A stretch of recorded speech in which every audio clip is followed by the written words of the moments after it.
ఇప్పటివరకు ధర్మం తన స్వరం వినిపించింది, ఇప్పుడు ఆ స్వరం ఫలితాన్ని చూపిస్తుంది.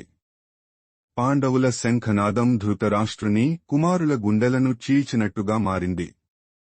ఆ శబ్దం ఆకాశాన్ని నింపింది, భూమిని కంపించింది. ఇది సాధారణ శబ్దం కాదు, ఇది అంతరాత్మను తాకిన శబ్దం.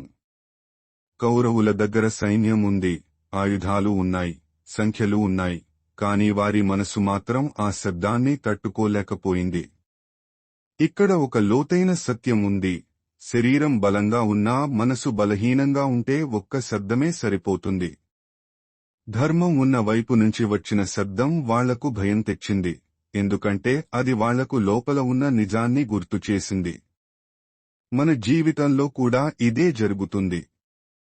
ఎవరో ఒక్క నిజం మాట్లాడితే మనలో ఏదో కదిలిపోతుంది, ఎందుకంటే అప్పుడు మన అంతరాత్మ మేలుకుంటుంది. ధర్మం అరవాల్సిన అవసరం లేదు, అది వినిపిస్తే మనసు తానే స్పందిస్తుంది. అబద్ధంపై నిలబడి ఉన్నవాళ్లకు నిజం ఎప్పుడూ గాయంలానే అనిపిస్తుంది. నిజం విన్నప్పుడు నీ మనసు నిశ్శబ్దంగా ఉంటుందా లేదా తడబడుతుందా అన్నదే నీవు ఎక్కడ నిలబడి ఉన్నావో చెబుతుంది. ధర్మస్వరం ఎదురు లేని ఆయుధం, అది గుండెలను నేరుగా తాకుతుంది. ఇది 19వ శ్లోకం. ఇక్కడ నుంచి యుద్ధం బయట కాదు, మనిషి లోపల మొదలవుతుంది.